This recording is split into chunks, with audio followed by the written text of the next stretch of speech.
The town of Hollow Creek was a place forgotten by time. Nestled deep within the folds of the mountain, it slumbered beneath a perpetual blanket of fog. The air, heavy with the scent of pine and damp earth, hung thick and cold. By day, the fog was a drowsy companion, shrouding the cobblestone streets and the faces of the townsfolk in a ghostly haze. As the sun dipped below the peaks, the fog stirred. It rose from the valley, creeping through the narrow alleys like a living thing. Shadows stretched and twisted, playing tricks on the eye. The townsfolk, their faces etched with a lifetime of mountain living, would retreat indoors, bolting their doors against the encroaching night. There was an unspoken understanding in Hollow Creek, a shared breath that spoke of secrets hidden beneath the fog. It was a place where stories whispered on the wind, tales as old as the mountains themselves.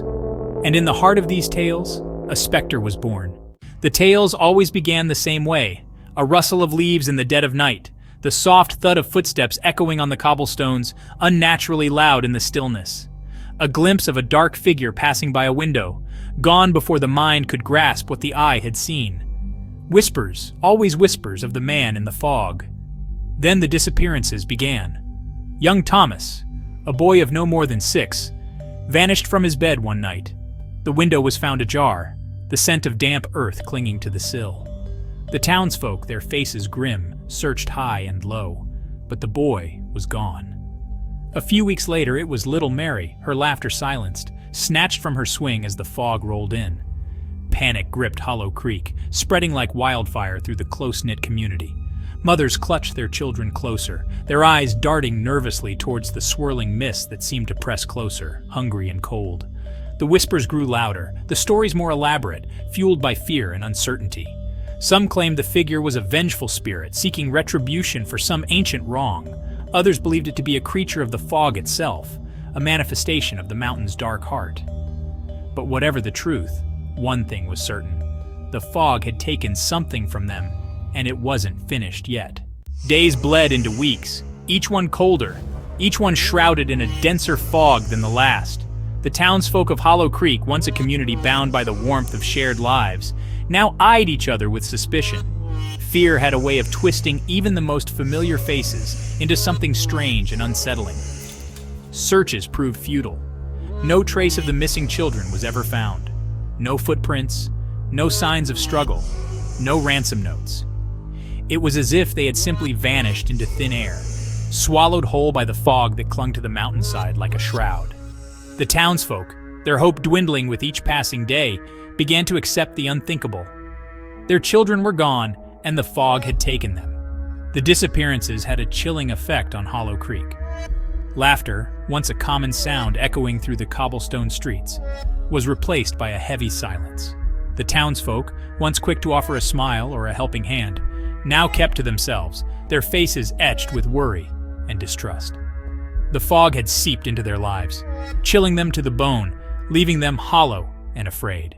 As fear tightened its grip on Hollow Creek, a strange dichotomy began to emerge among the townsfolk. While some saw the figure in the fog as a harbinger of doom, a demon that stole their children, others whispered of a different possibility. An angel, they called him, a protector, a shepherd guiding lost souls to a better place. These whispers started quietly, amongst the mothers who had lost their children. They clung to the belief that their little ones were not gone, but merely taken somewhere safe, somewhere beyond the reach of the harsh realities of life in Hollow Creek. The figure in the fog, they believed, was not a monster but a savior, offering their children solace and peace. This division of belief, angel versus demon, carved a deep chasm through the heart of Hollow Creek. Friendships fractured, families argued. The once unbreakable bonds of community strained to the breaking point. The fog, it seemed, had not only taken their children but was now tearing apart the very fabric of their lives. One particularly dense night, old Martha, who lived at the edge of town closest to the woods, noticed something peculiar. A faint, ethereal glow emanated from the heart of the fog, a beacon in the swirling gray. Curiosity overriding her fear, she bundled herself in layers of wool and ventured out into the night. The glow led her to a clearing deep within the woods, a place she had never dared to venture before. There, in the center of the clearing, stood the figure from the fog, but tonight, he was different. The fog swirled around him, clinging to his form like a tattered cloak, but it did not obscure him entirely. Martha gasped, her hand flying to her mouth to stifle a scream. The figure was not a man, as she had always imagined. It was taller, more ethereal, with long, slender limbs that seemed to defy gravity. And its eyes, they burned with a cold, otherworldly light, piercing the fog, seeing into her very soul. Fear, raw and primal, seized Martha's heart. She stumbled backward, her foot catching on a gnarled root. She fell, the breath knocked from her lungs, her eyes never leaving the figure. It made no move towards her, but stood there, unmoving, as the fog swirled around its feet. Then, as quickly as it had appeared, the glow faded, and the figure was swallowed once more by the dense mist. Only the sound of her own ragged breathing broke the silence of the clearing.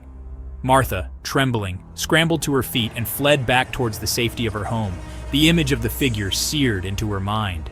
The next morning, Martha's frantic tale sent a fresh wave of fear through Hollow Creek. The figure was real, but was it an angel, a demon, or something else entirely? The question hung heavy in the air, unanswered, as the fog continued its relentless march up the mountainside, swallowing everything in its path. And in the heart of the fog, the figure remained, watching, waiting, a silent guardian of secrets yet to be revealed.